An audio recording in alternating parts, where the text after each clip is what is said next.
Donc ce matin, j'aimerais vous inviter, s'il vous plaît, à tourner dans le livre des Actes au chapitre 10. Le livre des Actes au chapitre 10, le 10e chapitre du livre des Actes se concentre sur une rencontre. Une rencontre entre deux individus qui allait vraiment changer la vie de plusieurs. C'était une rencontre entre un apôtre de Christ, l'apôtre Pierre, et un soldat romain. Un centenier qui était en charge d'une garnison italienne. Donc, il avait 100 soldats sous ses mains. Puis là, on a cette rencontre-là qui est décrite tout à travers le chapitre. Une rencontre entre un disciple de Christ et un disciple de César. Une rencontre entre quelqu'un qui connaissait le seul vrai Dieu et cet autre qui désirait de tout cœur pouvoir le connaître. Et qui invita Pierre à venir chez lui pour lui demander comment est-ce qu'on peut avoir une relation personnelle avec Dieu.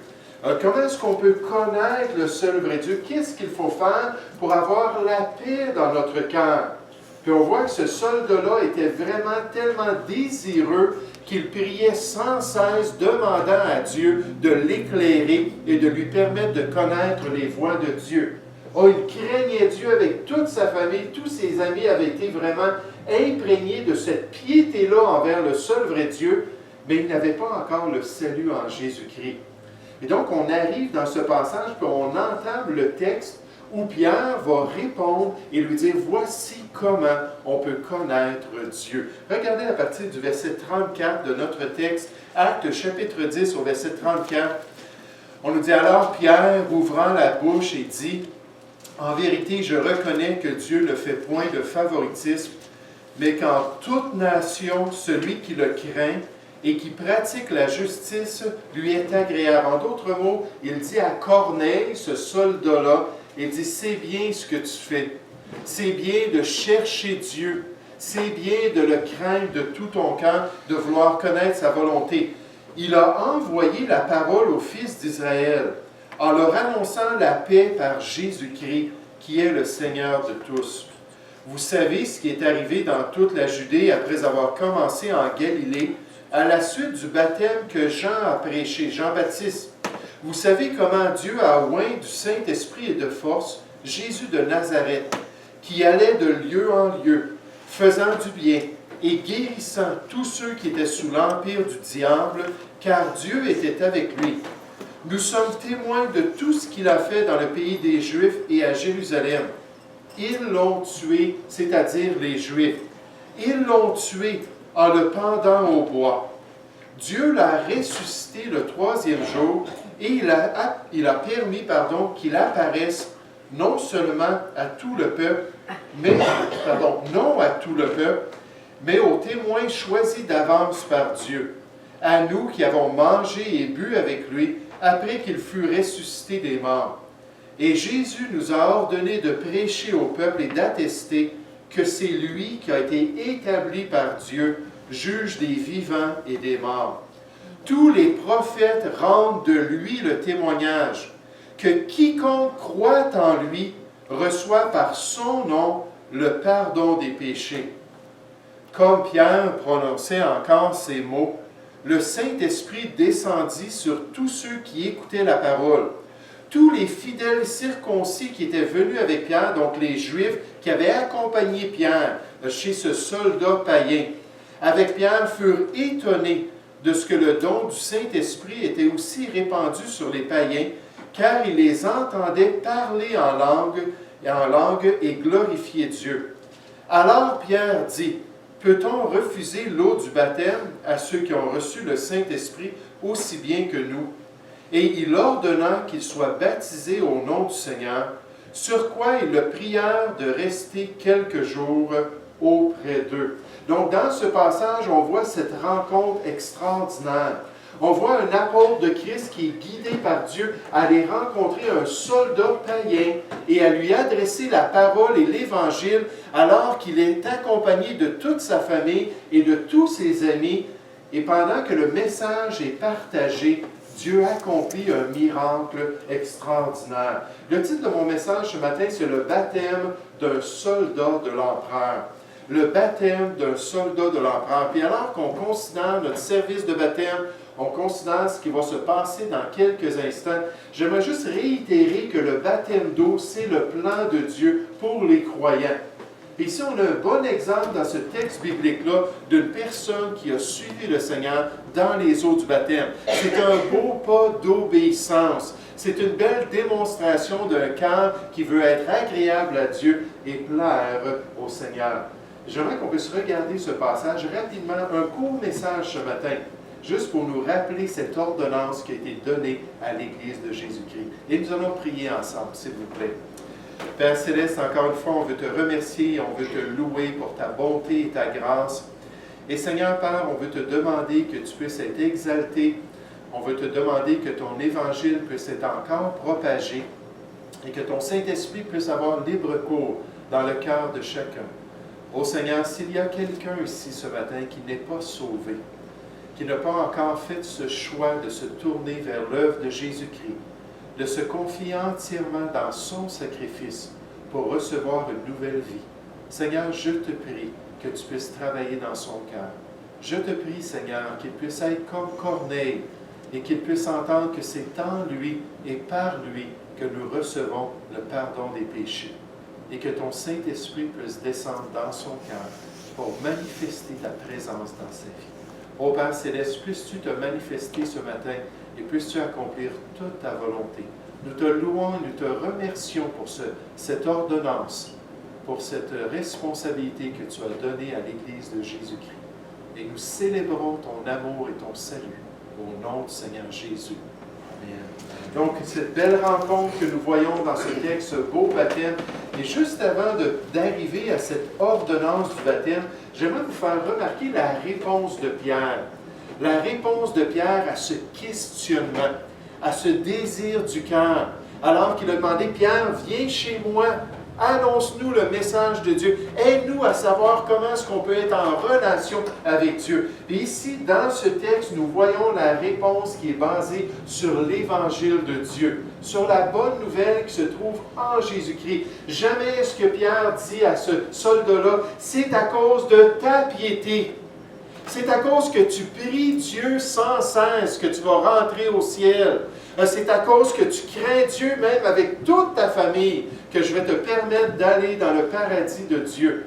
Non, ce n'est pas centré sur les efforts du croyant, c'est centré sur l'œuvre d'une personne, comme nous allons voir dans un instant. Mais remarquez cette réponse au verset 34 à nouveau, Actes chapitre 10.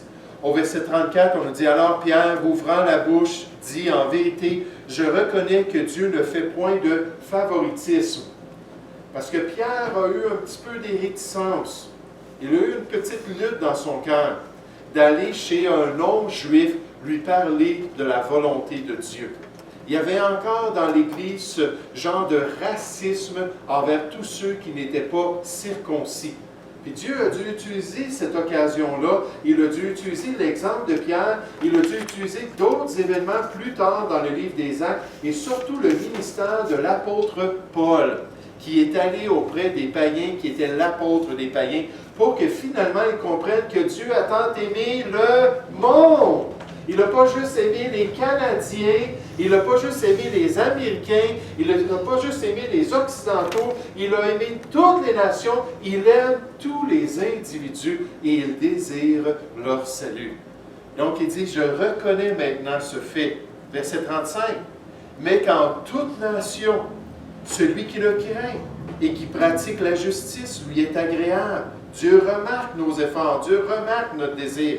Il a envoyé la parole aux fils d'Israël en leur annonçant la paix par Jésus-Christ, qui est le Seigneur de tous. Vous savez ce qui est arrivé dans toute la Judée après avoir commencé en Galilée à la suite du baptême que Jean a prêché lorsque Jésus a débuté son ministère. Vous savez comment Dieu a oint du Saint-Esprit et de force Jésus de Nazareth, qui allait de lieu en lieu, faisant du bien et guérissant tous ceux qui étaient sous l'empire du diable, car Dieu était avec lui.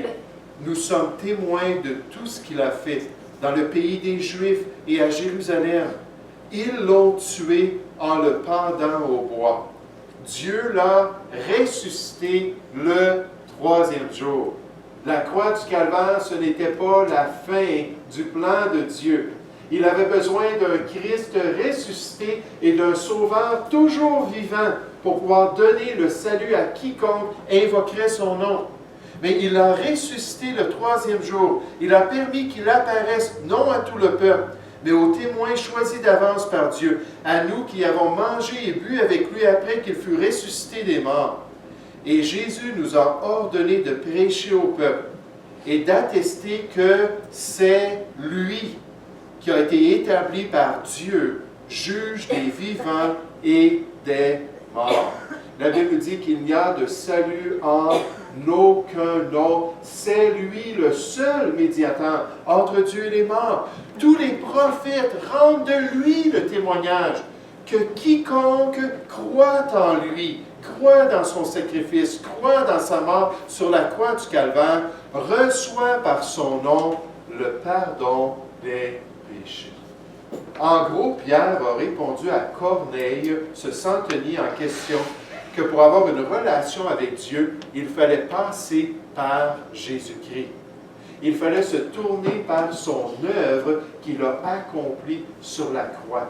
C'était le seul moyen de pouvoir connaître Dieu personnellement. C'était le seul chemin, la seule porte qui nous permet de rentrer dans cette relation-là avec Dieu. Et là, Pierre était fier de dire, nous l'avons vu ressusciter des morts et je vous l'annonce aujourd'hui que quiconque croit en lui reçoit par son nom le pardon des péchés. Dans 1 Timothée chapitre 1 au verset 15, on nous dit c'est une parole certaine et entièrement digne d'être reçue, que Jésus-Christ est venu dans le monde pour sauver les pécheurs. Puis Jésus est venu dans le monde pour une personne comme Corneille. Il est venu pour Pierre. Il est venu pour Jean-Baptiste. Il est venu pour Richard. Il est venu pour Sébastien. Il est venu pour tous les êtres humains. Et la Bible nous dit que c'est quelque chose qui est digne d'être reçu dans notre cœur. Est-ce que Jésus est en train de cogner à la porte de notre cœur ce matin? Est-ce qu'il est en train de nous appeler à ouvrir notre cœur à cette œuvre expiatoire sur la croix du calvaire? Il nous dit de lui-même et de son œuvre qu'en tant que Fils de l'homme, il est venu chercher et sauver ceux qui étaient perdus. Et la réponse de Pierre, c'est une personne. C'est le Seigneur Jésus. Corneille, tu veux connaître Dieu, tu veux avoir une intimité avec Dieu, tu veux avoir une relation personnelle avec Dieu, il faut que tu passes par Jésus-Christ, que tu le reçoives dans ta vie comme ton Sauveur. Et non seulement est-ce que c'est merveilleux de voir la réponse de Pierre, mais encore plus merveilleux, on remarque la transformation d'un soldat. La transformation d'un soldat. Donc, mettez-vous dans le contexte ici. Corneille était un centenier. Il était en charge de 100 soldats. Il était habitué à aller à la guerre. Il était habitué à aller dans les conflits militaires. Probablement que Corneille avait tué des gens lui-même en tant que disciple de César, en tant que celui qui devait vouer toute sa vie et toute son énergie au service de l'empereur romain. Puis là, il entend que oui, on peut avoir une relation avec Dieu et que c'est pour quiconque et qu'il faut absolument passer par Jésus-Christ. Et Dieu a utilisé ce message-là d'une manière puissante dans sa vie et dans la vie de tout son entourage. Sa famille entière, ses amis, les soldats qui l'aimaient, qui sont venus entendre ce message-là, ça a été unanime, une réponse de cœur. Pourquoi? Parce que la Bible nous dit que l'Évangile, c'est une puissance de Dieu pour le salut de quiconque croit. Oui, du Juif premièrement, mais aussi du Grec, de ce Romain-là qui était non-Juif, qui a pu recevoir la nouvelle vie en Jésus-Christ. Regardez comment est-ce qu'on décrit cette transformation au verset 44. La transformation du soldat au verset 44 de Actes chapitre 10. On nous dit, comme Pierre prononçait encore ces mots, le Saint-Esprit descendit sur tous ceux qui écoutaient la parole. Tous les fidèles circoncis qui étaient venus avec Pierre furent étonnés de ce que le don du Saint-Esprit était aussi répandu sur les païens, sur les non-juifs, les Grecs, les Romains, ceux qui n'étaient pas circoncis. Car ils les entendaient parler en langue et glorifier Dieu. La Bible dit que tous ces gens-là ont reçu le Saint-Esprit de Dieu. D'après Éphésiens 1 au verset 13, pour recevoir le Saint-Esprit de Dieu, on nous dit que c'est en entendant la parole de la vérité, l'Évangile du salut, puis ensuite en mettant notre foi en Jésus-Christ, en acceptant que Jésus c'est le seul chemin, qu'on ne peut pas aller au Père que par lui, en acceptant que Jésus est mort sur la croix pour nous, qu'il nous donne un cadeau gratuit, la vie éternelle. Puis lorsqu'on accepte ça, la Bible nous dit qu'on reçoit le sceau du Saint-Esprit qui descend dans notre cœur pour nous démontrer que Dieu a répondu à notre prière. Quiconque va invoquer le nom du Seigneur peut recevoir le Saint-Esprit de Dieu s'il était sincère envers Dieu, s'il s'est repenti de ses péchés, s'il a mis sa foi en Jésus-Christ. Et je me souviens ce jour-là où j'ai invoqué le nom du Seigneur. Je savais qu'il y avait quelque chose de différent en moi. Je savais que Dieu avait exaucé ma prière. Le Saint-Esprit qui était venu dans mon cœur a rendu témoignage à mon esprit que j'étais devenu un enfant de Dieu. Puis je me souviens, je suis parti, j'étais à pied, puis je suis retourné chez moi. Là, je marchais, puis je pensais presque pouvoir voler. Tellement je me sentais léger. Je me disais, mon ami, j'ai perdu du poids là, en juste un instant, en une prière. Parce que là, il y avait tout un fardeau de culpabilité, il y avait tout le bagage de ma méchanceté, de ma mondanité, de toutes les choses que j'avais faites contre Dieu, puis contre ma famille, mes pauvres parents que j'avais maltraités à maintes reprises. Et quand je pense au fait aujourd'hui que je comprends que le premier commandement avec une promesse dans les Écritures, c'est d'honorer nos parents. Wow, j'étais grandement coupable, n'est-ce pas? Je n'étais pas heureux, je n'avais pas la bénédiction de Dieu. Et là, j'ai eu cette marque-là de la présence de Dieu. La paix est venue dans mon cœur et la joie est venue dans mon cœur. Puis même, j'ai dit au pasteur, quand est-ce qu'on peut se réunir en Église? Ou pas en Église, mais avec des croyants. Et moi, j'étais quelqu'un qui était contre l'Église. Mais Dieu avait changé mon cœur. Il s'était manifesté par un amour pour l'Église de Jésus-Christ. Là, ici, dans notre passage, on voit qu'une des manifestations à l'époque apostolique, qui paraît, puis ce n'était pas pour tous les croyants, certains croyants le recevaient, c'était un don de parler en langue, qui consistait dans une capacité surnaturelle d'être en mesure de parler avec quelqu'un dans un vrai langage humain sans l'avoir étudié. Imaginez là, si j'allais voir M. Seller, puis je commençais à lui parler en allemand. Imaginez si j'allais voir Vicky, puis je commençais à lui parler en espagnol. Bon, là, j'avais un petit avantage, j'ai entendu l'espagnol dans ma jeunesse. Mais là, j'étais totalement libre, là, puis je pourrais parler en espagnol, ou peut-être en sango, ou dans une autre langue. Ça, c'était le parler en langue à l'époque biblique. Puis là, les Juifs sont là, puis ils voient que Pierre prêche l'Évangile à des non-Juifs, puis tout à coup, ils voient ces non-Juifs-là commencer à parler dans toutes sortes d'autres langues.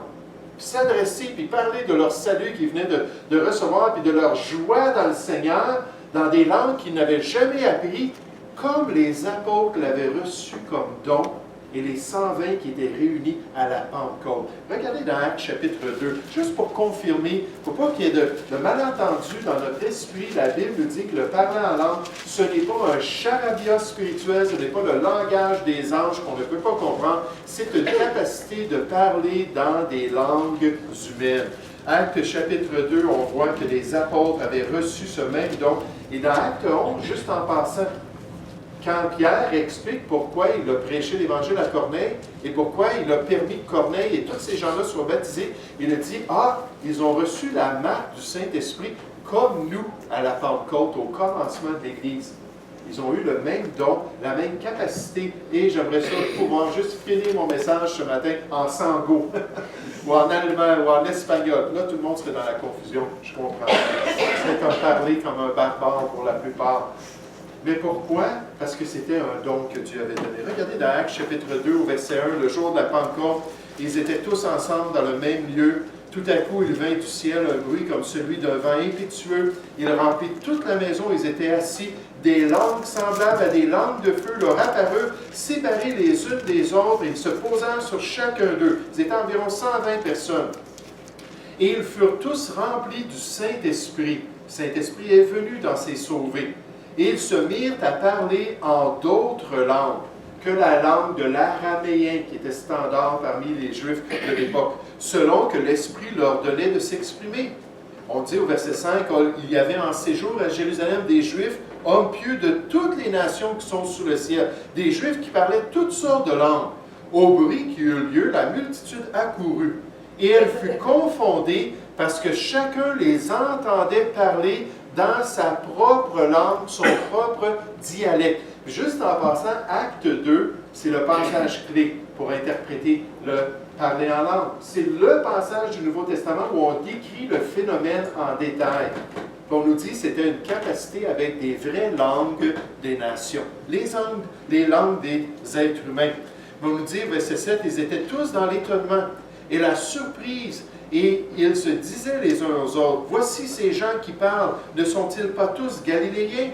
Et comment les entendons-nous dans notre propre langue à chacun, dans notre langue maternelle? Puis le texte continue en présentant 15 dialectes ou 15 langues particulières que les apôtres et les 120 étaient en mesure de parler à cause de la présence du Saint-Esprit. Vous savez, pour Dieu, c'est rien de donner une telle capacité. C'est rien de changer les règles et de permettre à des gens de s'adresser dans une autre langue. On n'a pas besoin d'aller à l'école pendant 2 ans de temps, n'est-ce pas, Betty? J'allais dire, Betty, elle est en bas avec les enfants. On n'a pas besoin de se casser la tête pour essayer de maîtriser l'alphabet, essayer de maîtriser le vocabulaire, la syntaxe, les règles de grammaire. Dieu peut tout simplement changer notre cartouche dans la tête et nous mettre une nouvelle langue. Et c'est ce qu'il a fait avec Corneille et toutes ces personnes. Pourquoi? Parce qu'ils venaient de recevoir le Saint-Esprit. Ils venaient de recevoir le fruit de leur foi dans le message de Dieu.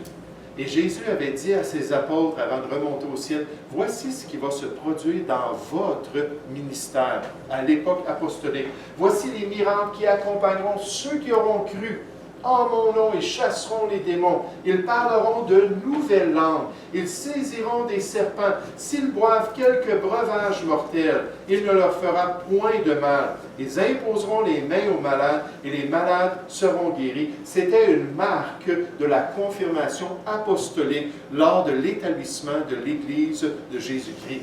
Et c'est pour ça que l'apôtre Paul, vous vous rappelez, lorsqu'il était sur l'île de Malte, avait mis du bois dans le feu, puis une vipère était venue le mordre, et que le venin ne lui a rien fait.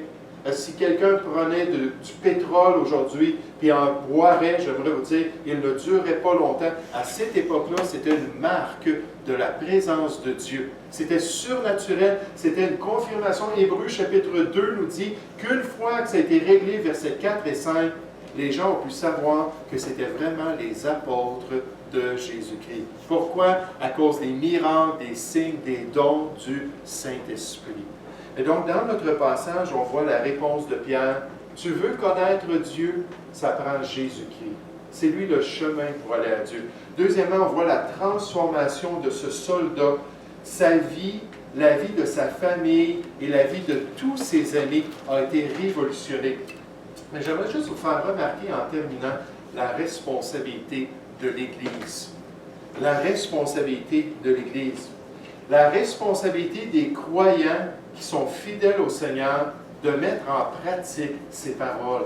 Parce que le Seigneur Jésus a dit concernant ceux qui allaient croire et recevoir le Saint-Esprit, il a dit, allez, faites de toutes les nations des disciples, les baptisant au nom du Père, du Fils et du Saint-Esprit. Et c'est exactement ce qu'on voit dans notre texte. Dieu a manifesté que les non-juifs pouvaient être sauvés en donnant cette capacité de parler en d'autres langues. C'était assez visible pour qu'on ne le manque pas, pour qu'ensuite ils puissent pratiquer l'ordonnance des sauvés. Regardez dans notre texte, dans Actes chapitre 10, en terminant, cette grande responsabilité de l'Église de Jésus-Christ, cette tâche que Dieu nous confie de pratiquer pour sa gloire. Au verset 47, on nous dit alors, Pierre dit, peut-on refuser l'eau du baptême à ceux qui ont reçu le Saint-Esprit aussi bien que nous, à ceux qui sont sauvés, à ceux qui ont mis leur foi en Jésus-Christ. Et il ordonna qu'ils soient baptisés au nom du Seigneur, sur quoi ils le prièrent de rester quelques jours auprès d'eux. Donc, ils ont vu qu'ils étaient sauvés. Ils ont dit, il faut maintenant les baptiser. Vous savez, il ne faut pas se tromper le fait que le baptême et le salut sont liés dans plusieurs passages. Il ne faut pas se tromper qu'on reçoit le Saint-Esprit lors du salut et qu'on se fait baptiser ultérieurement. Malheureusement, il y a cet enseignement dans certains groupes que c'est lorsqu'on embarque dans l'eau qu'on reçoit le Saint-Esprit et qu'on est sauvé. J'aimerais vous dire, Dieu fait une distinction entre les deux. Mais le baptême permet aux gens de voir qu'on a fait ce choix-là et qu'on a reçu l'Esprit de Dieu dans notre vie. Une fois qu'une personne croit, elle doit le manifester par son baptême d'eau. Ceux qui font ce choix intérieur du salut doivent le montrer extérieurement et doivent suivre cette ordonnance du Seigneur Jésus pour dire à tous qui sont maintenant devenus enfants de Dieu, qu'ils bénéficient du salut de leur âme qu'ils ont reçu dans leur vie comme un cadeau gratuit. Pas basé sur leurs efforts, pas basé sur leur religiosité, sur des sacrements quelconques. Non, c'est un cadeau gratuit. Romains 6, 23, le salaire du péché, c'est la mort. Le don gratuit de Dieu, c'est la vie éternelle en Jésus-Christ. Ce n'est pas en rentrant dans l'eau qu'on fait une œuvre et qu'on reçoit le salut. Non, c'est à cause de notre foi que nous avons déjà mis en Jésus-Christ. Ils doivent le faire pour glorifier leur Sauveur et accomplir la volonté de Dieu. Et dans le texte biblique, c'est toujours la même séquence. Ceux qui acceptèrent sa parole. Le cadeau gratuit, c'est l'Évangile qu'on nous donne. Reçois Jésus comme ton Sauveur. Ceux qui acceptèrent sa parole furent baptisés. Continuellement dans le livre des Actes, c'est la même chose. Quelqu'un entend, comme on a vu dans Éphésiens chapitre 1, il entend l'Évangile, il croit, il reçoit l'Esprit de Dieu, il le manifeste aux gens et ensuite on le baptise. Dans Actes chapitre 8, on nous dit, « Mais quand ils eurent cru à Philippe, l'évangéliste qui leur annonçait la bonne nouvelle du royaume de Dieu et du nom de Jésus-Christ, hommes et femmes se firent baptiser. » Parce qu'ils étaient sauvés, parce qu'ils avaient reçu le salut en Jésus-Christ. C'est quoi la réponse de Dieu pour notre besoin personnel? C'est qu'il faut accepter de passer par Jésus. Qu'est-ce que ça peut faire dans notre vie? Ça peut nous transformer entièrement. Ceux qui sont en Jésus-Christ sont de nouvelles créatures. Tout le potentiel pour une nouvelle vie, une nouvelle marche, une nouvelle destinée, alors qu'on suit le Seigneur. Et comment est-ce qu'on peut le manifester? Dieu dit, en descendant dans l'eau, en étant plongé dans l'eau, on s'identifie à la mort du Seigneur Jésus pour nos péchés. J'aimerais vous dire, si je tiens la personne là dans l'eau, pendant quelques minutes, éventuellement, elle va mourir. Puis, inquiète-toi pas, Delphine, je ne ferai pas ça ce matin. N'est-ce pas? Je dis toujours, je me souviens, il y a des gens qui sont très nerveux de rentrer en dessous de l'eau, malgré le fait que je leur dis de se pincer le nez, puis que je vais bien tenir leur corps, puis je vais les descendre. Je m'en souviens, à quelques reprises, les personnes que j'ai baptisées ont paniqué. Dès qu'ils ont vu l'eau passer par-dessus leurs yeux, là, je suis là, OK, bon, c'est terminé. Mais ça représente notre union avec la mort de Jésus. Et ensuite, quand on se relève, une nouveauté de vie en Jésus-Christ. Alors qu'on manifeste le fait qu'on veut suivre le Seigneur, qu'on veut accomplir sa volonté et qu'on veut le glorifier sur cette terre. Donc, dans un instant, on va avoir ce baptême pour la gloire de Dieu. Et encore une fois, si on n'a pas cette relation avec le Seigneur, si personnellement, on n'a pas reçu le cadeau de la vie éternelle, c'est aujourd'hui le jour du salut. Oh, qu'on ne remette pas à demain ce que Dieu nous commande de faire aujourd'hui. Nous allons prier ensemble.